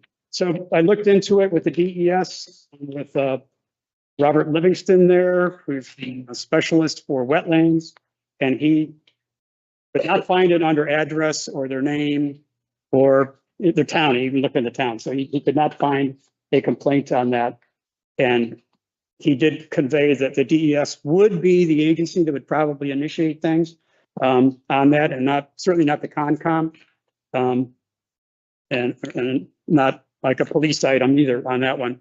So we'll leave that for now. And if it's not a designated wetland, then it could be, and it could truly be one, but it would need to get eyes on it to designate it as that. But they would not be ours that would do that. So that would have to take place again through DES and maybe the Rockingham County Conservation District people or whatever. So that is not going to be an item on our agenda. Okay. And then as far as land stewardship goes, we had last Wednesday, a tentative webinar put on by Darlene Forst of the DES about wetland rules and updates taking place that are substantial. They really are. There's a lot of online-ification of forms and things, but also some major contractions in the documents for rules and regulations. I don't know if they got wording or whatever, or they've actually removed things. So I would like the commission to have a wetland specialist. It's a very important, sub area of our purview.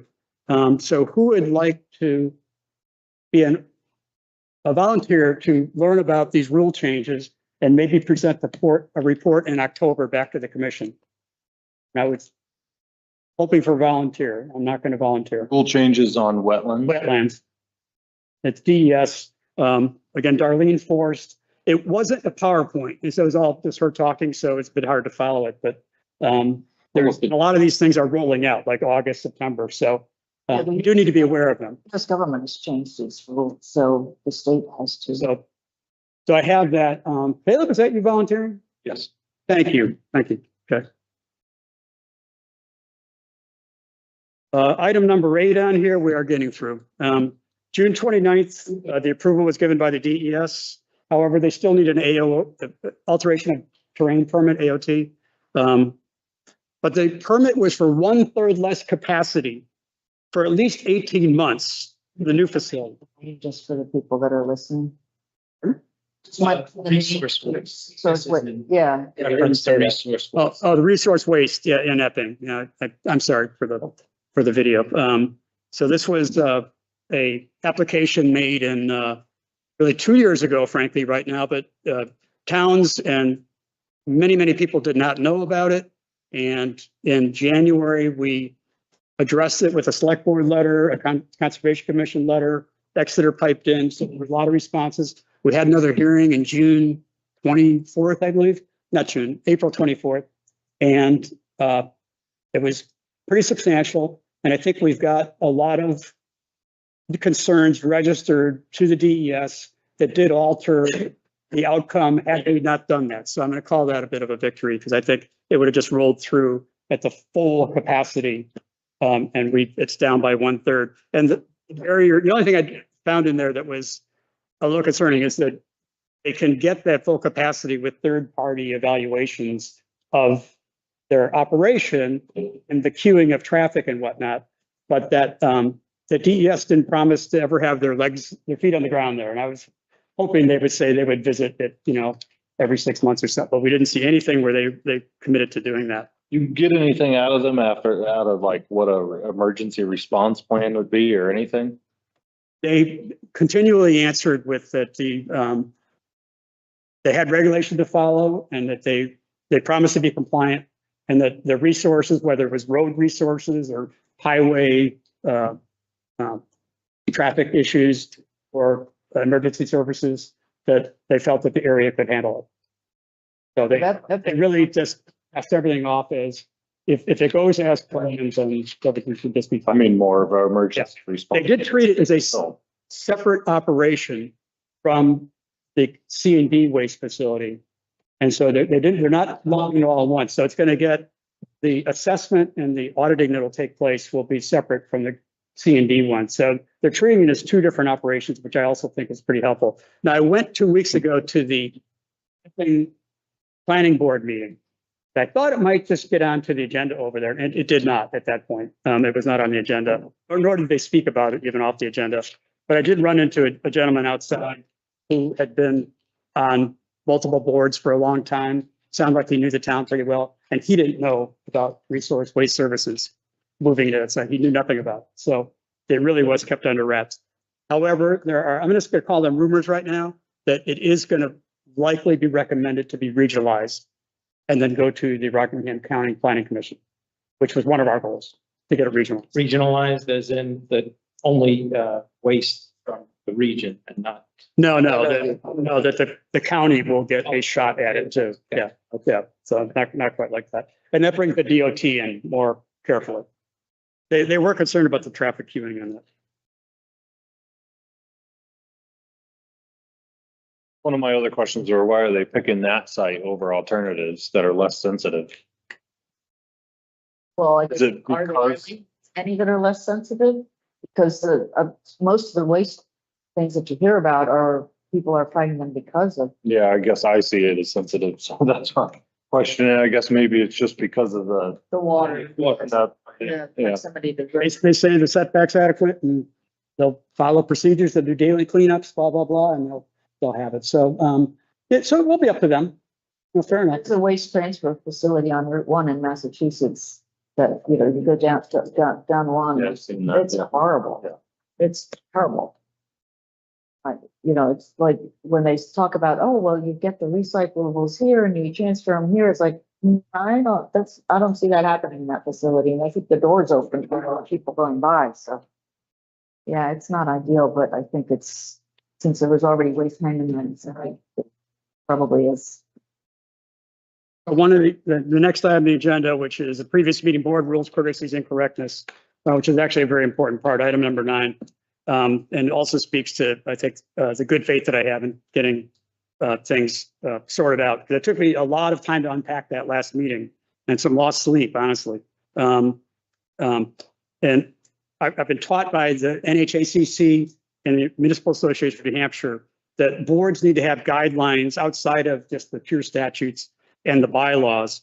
And some of that is to just manage the meeting better than I did in June. So things that I found that are not my ideas: time management, control of airtime, round robin talking, not talking over or interrupting, excessive discussion when a motion is not on table, leave commentary alone without back comments, and frankly, how to deal more effectively with dominant personalities and quiet members. They're all real challenges of mine and any chairperson. That is part of that. So there was some extensive back and forth that I had with email. So there's email copy on this with the New Hampshire Municipal Association in early July, maybe late June. And I provided the outcome of this to Obi 2 or 3 weeks ago in an email. I haven't really heard back from him on that. But the clear conclusion is that last month's meeting, not having the second posting in 24 hours advance, meant that meeting had to be canceled. The Municipal Association used the term dangerous misinterpretation of RSA 91A to describe how we held the meeting, but had no votes being taken rule in place. It was off the reservation, not my words. He wanted us to note this improper meeting in our minutes from that meeting, and will be tonight. And therefore, I would like to make a motion that last month, we did meet at 7 PM and adjourn at 8:41, as stated in the minutes that Caitlin prepared, and add that while in good faith, yet in error, we held our meeting with only one online posting displayed publicly. So any second to that motion? It's really at the request of that attorney with Municipal Association, and just clearing up last month's meeting. Second. I'll second. Oh, second, okay. For point of clarification, so the motion is to note on the meeting minutes or recording that it was how did you characterize it, or how did they? That it did take place within that time frame. Like, you didn't say pretend the meeting didn't happen, you know, he thought he could have. I'm just not clear on We shouldn't have had the meeting. We did have one in error during that time period. But we did do it. What's the motion? But I think we can state, and it was in good faith. We weren't trying to play a game or anything like that with not public. So in good faith, yet in error, we held our meeting. So there fully was no. Do you mind restating the motion? And I just wasn't clear on it. Because you put some of your own words in some of what you're sharing, and so it seems a little untoward to tell us that here's somebody who's an expert saying this, but I'm saying it this way. Oh, he didn't write it for us. He wrote this. But he said we should address this meeting. Okay, say who he is. And you're reading from something, and I'm not sure what you're reading from. The New Hampshire Municipal Association has attorneys on a legal line, and it's actually two of them involved. And I'm probably not going to come up with his name.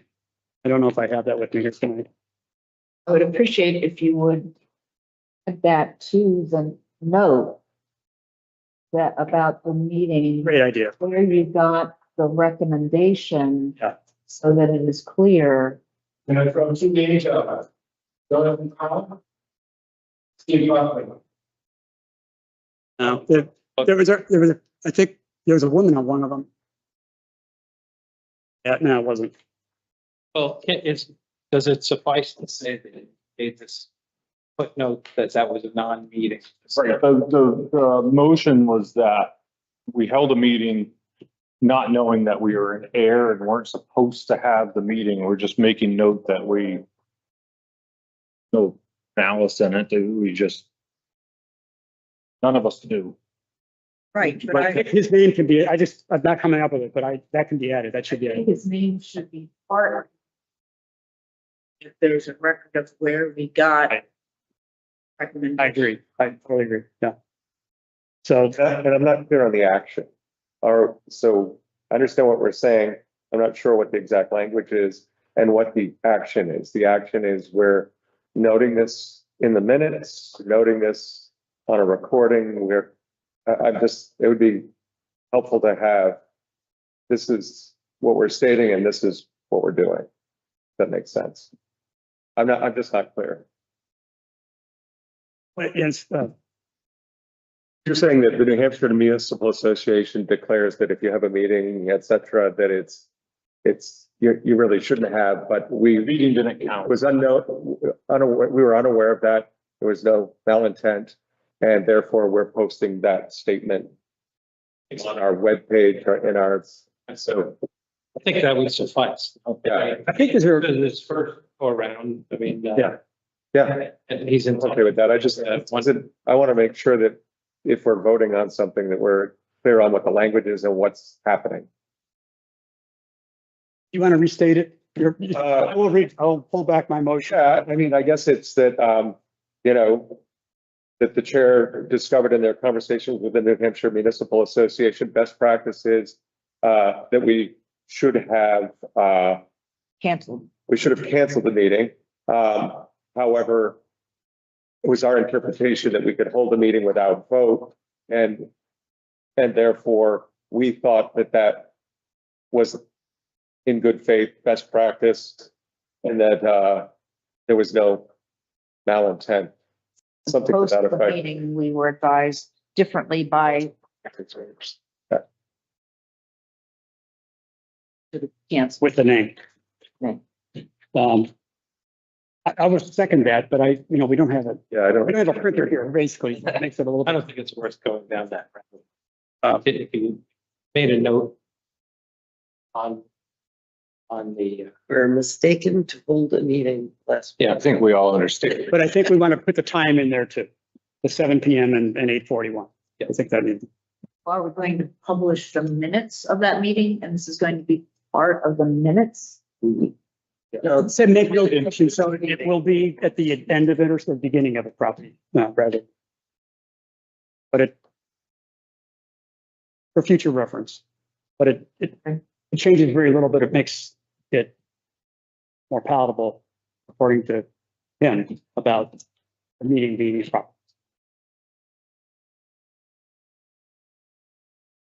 Okay, with that, there was no vote. oh, sorry, Just, There was no vote on last getting. Right, right. We intentionally did not vote. how about this, that we make a motion to put a small insert into the 6:15 minutes, which are already going to be edited by Caitlin. And if what I present to her doesn't work out, don't approve those minutes. Does that work out? And it's going to be one sentence, and it's not going to be anything confrontational. Okay, all right, so but my motion will be that I make a note about the error in the It'll minutes. get a Present that to Caitlin, 3-minute approval. and then for the full minutes. Okay, is there a second? Second. And words to be decided, like I don't have them in front, right? Second, okay, just give. All in favor? Yeah, good.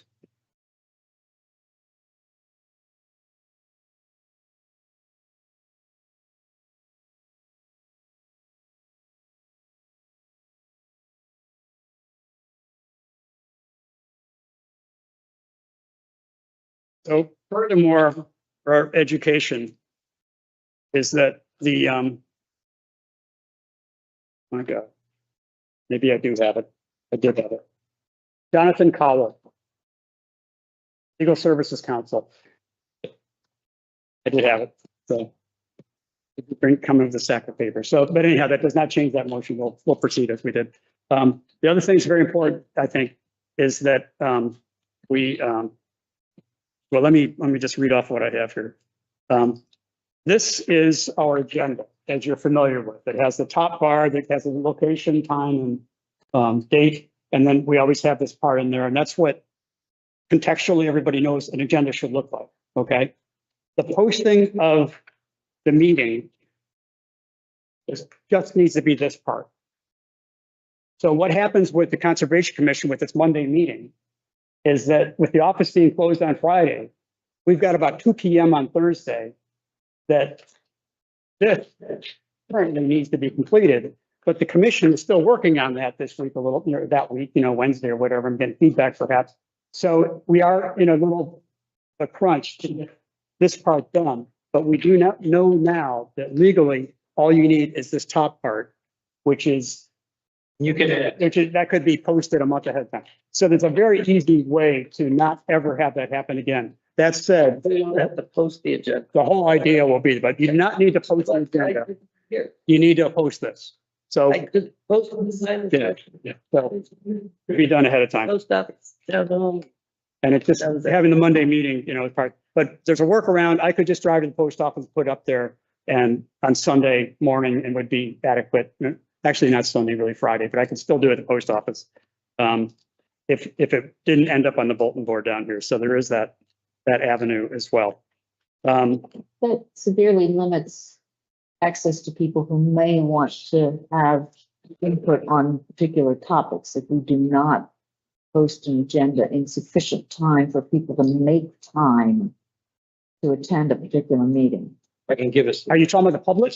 Post Yeah, the public. the agenda at hand, The bylaws, I can't, post the agenda on, that's at hand on Thursday, and then you can add to it as you need to.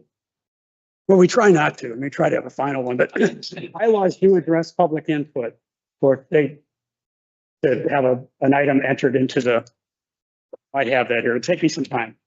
there is a window, but it's like, I think it's 7 days. They can't come in on Friday and say, let's put this on the agenda. Probably. Right, but if people are saying, geez, I want to keep like I look at the select board meetings, right? And I do not attend all select board meetings, but they post their agenda sometimes sooner, sometimes later. And sometimes I miss them if they're posted later because I didn't get a chance to look at it on Friday night. And so maybe I don't get to the Tuesday or Monday when they're gonna have a meeting on Tuesday. But if they post them earlier, then I at least have an idea about something that may be on the agenda. Obviously, I have the right to change the agenda. So I'm saying from a conservation commission where we want people to be involved and we want people to, engage and provide support, I think it's important for us to make an effort and an agenda that goes out by Thursday afternoon when the office closes on Fridays, which is not all year, it's just 3 months out of the year. So that if we change it, because we change it, we can announce that at the beginning of a meeting and say, we posted this agenda, but other things have come up that we consider priority and we're not actually going to discuss that. And the planning commission, all of these commissions do that from time to time when things change. But I think we should make a commitment to post something for the purpose of making sure that the public who wants to be engaged has an opportunity and that it not get posted Monday morning for a Monday night. Well, it can't be. That's the same problem again. So I will commit to that. No problem. In for this meeting, I think it was 2 p.m. Thursday. I called it the drop dead time that they had, and it was actually noon. I think they got it, so that will happen. Yeah, what you were saying previously is, all we are required to post is that the meeting will happen. Well, that's already on the schedule because that's posted for the year, basically. No, it's not posted in 2 places for the year. That bulletin board does not have it down there. It's the post office.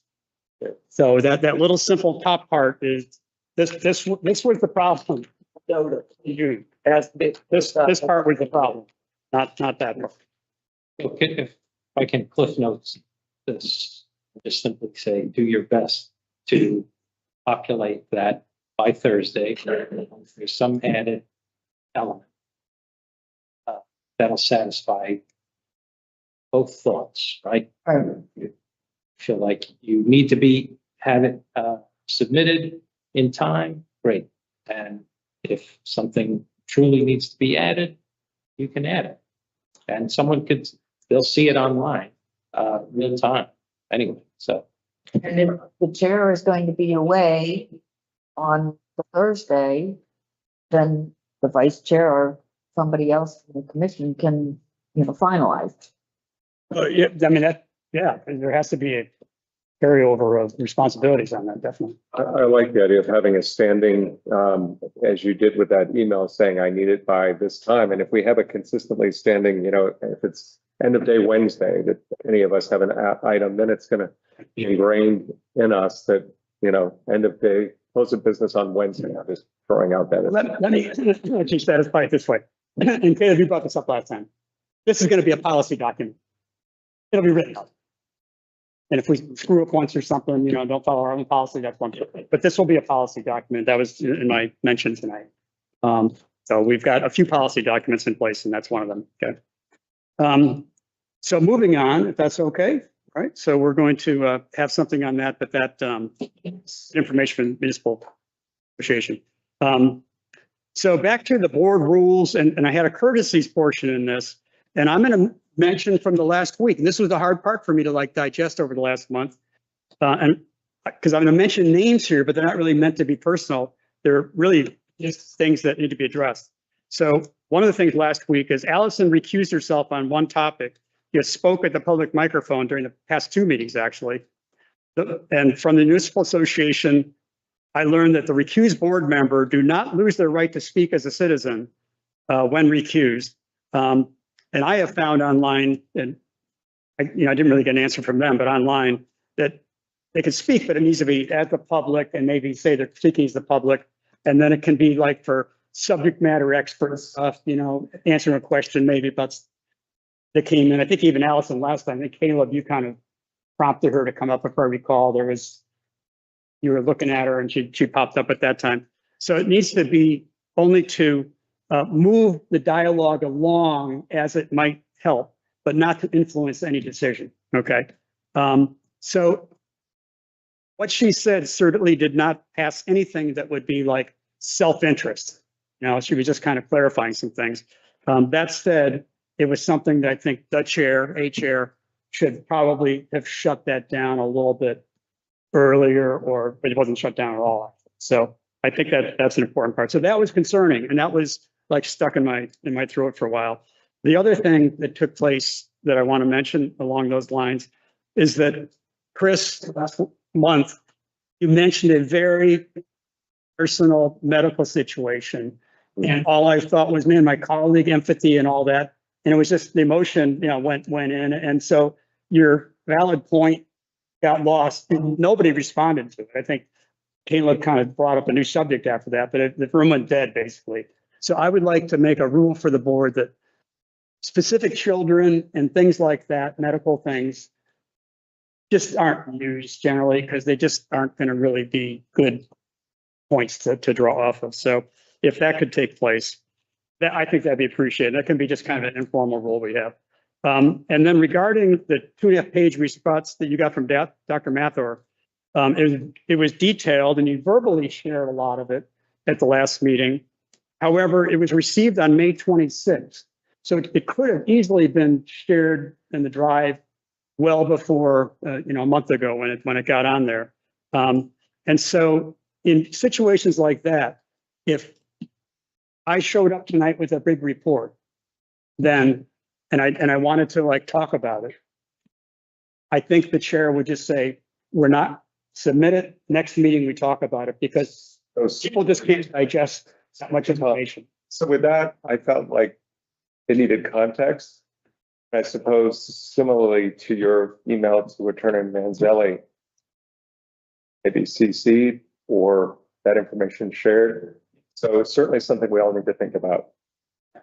So, and I think it's a courtesy thing. This is, if something very meaty, pithy, then don't just drop it at the meeting. I would say that is some discretion, and I will say that in a business context, only in that if I'm emailing, like there are certain things that maybe I'm working on with a colleague or maybe a subordinate that I might not be ready to share with somebody who I report into. I don't know. It's to some degree, I feel like that's at discretion, depending on, you could post something, but then you're having to elaborate on it to explain, here's what transpired, so kind of on the fence about that one, on when to share communications, or we can, anytime one of us communicates to another entity, we can share. I mean, I guess that would just be one email address for all of us. I'm just trying to think of how that works in practicality. I'm just saying, you could have put it on the drive. Got June 1st, said, there it is. If people were lazy and didn't look at the time. That's all I'm saying. Yeah, that's fair. So that's just, 91A does talk a lot about transparency. Yeah. And one of the things about transparency is not last minute transparency. Yeah, no. Right. I think since in that instance, since it was still under deliberation, and that's why I wanted it in our folder and on the record, is that my email to Dr. Mathor is there and her response directly. So, yeah, but that's fair. I mean, certainly some consideration there. Thank you. Just again, it's not meant at you. Yeah, It's really for everyone. Okay, really getting down to the end here. 9 o'clock. Really the last thing about that I want to mention about the last meeting was that was awkward was I quipped about this could go on till midnight.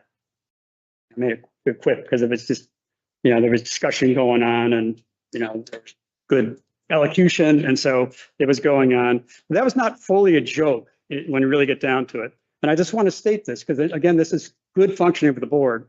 Using the May 18th meeting minute as an example, 1 hour and 39 minutes was spent on the presentations. And of the time not used by the presenters, 41 questions, points, comebacks, whatever, were registered by 2 commission members, which was 78% of the clock time. 12 by all 4 of the members that were present, which was 22% of the clock time. And June had, the 15 meeting had 40 minutes on the topic. So in total now we're at well over 2 hours, with even more domination by 2 members. And I'm going to say this, I hope that everyone, even outspoken people, can see that that it's not really a great board when there's that kind of lopsided verbal exchange. And it partly has to do with people having good ability to speak and say things succinctly, and other people being more quiet, which is the other half of that whole thing. But I think that's part of the chair. By the way, in the future, I would say that kind of management might be seen more out of me, which is, okay, we're going to go around the robin here. Everybody's going to get a chance. Maybe I'll prevent the quiet people from just maybe not saying something if they, or try to promote them to say something, and try to get the little balance on the time usage. Because I think it's important, because we're all equal here, like a jury. Nobody's got more power than anybody else as far as a vote. I think you need to make sure that you accept if one of us says something to you, because tonight I feel like you spent a lot of time talking and not asking for input from others. Hmm. Okay. Just Yeah. something for you to think. I guess a bunch of that item number 10 topic was ideas, question mark, on my notes here. So there's 3 sections on this, which was idea, and even on this last point, it was, is that reasonable? That's the question. Well, maybe, So, but point taken. maybe as a courtesy to all, try to abbreviate your comments. Right. Right. I mean, that's Yeah. fair enough. I agree. I mean, we have a loaded meeting tonight. Other board agendas like have 4 items on them, maybe 5, and we've done a lot more. And maybe I'm just out of line to add so much, because it does require. But there's a lot of news. We went through a lot of news tonight too. That was just stuff that needed to be stated, like resource and the musical association and whatnot. So we'll try to do that in the future. That's fine. And you can even state that. I'm not going to get hurt by telling me to shut my mouth. Okay. So we have a newsletter coming up in due in August. Who wants to own that topic and writing it? I was just gonna do something on window dressers again, because they're ready to start advertising, so I already reached out, at least for. September, that's about right time frame. Actually, it's early. I mean, The hazardous waste. Yeah, and I'll put the hazardous waste one in as well. so last thing, I'm really against it, but I always, The window dressers thing's huge. Yeah. Yeah. Is it a singular article, or are there other things? I'm happy to help out if there's. Well, it's just, Lori said also the waste management, so I think that's fine. We have like half a page max, so Okay. I think that would be I'm fine. happy to help out with either of those. I can just do it real Okay. quick, because I did the other Okay. one. I have all the information from last year, and I've just verified that it's gonna be the same essentially for this year, so. Okay. And we're talking about, possible, I'm gonna talk to them because there's gonna be something at on September 18th, when we have the fall festival. There's gonna be an event at the school earlier in the day that's gonna have a variety of people there, so I'm gonna see if Window Dresses wants to demonstrate. I reach out to the library to say, would you be willing to have an example of the windows that we'll see this year? So I think there's a lot we can do. And in the future, yes, it would be great, because I think there'll be other things we should be doing. But I think for right now, given the time frame, that's gonna be plenty. Thank you. Thank you. last item, for my last item, anything else anybody has? And my last item, I always thought we would take either July or August off. You want to take August off? I'm mildly against it, so, but What is our date for the September one right now? Do we know?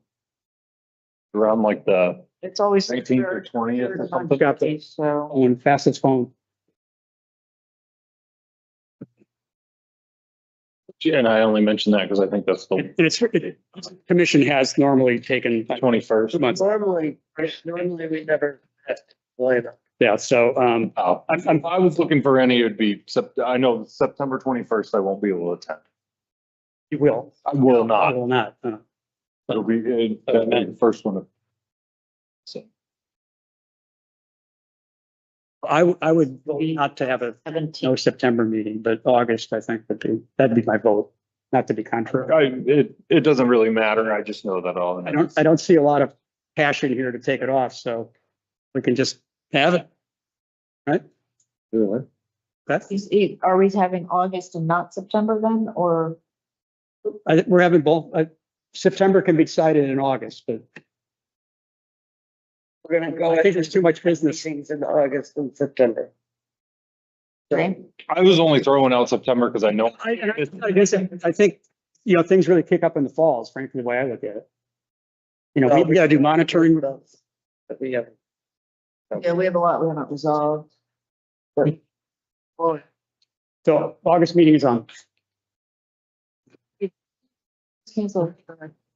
Don't have a full agenda or for some other reason. Obi? So you're not having an August meeting? We are having. And you're thinking of canceling the September meeting? I'm not. No. Because with this. Farm stuff. Understand. A lot of things. Yeah. Right, so, both are on. Any motion to adjourn by anybody? Second. Okay. All in favor? Yeah.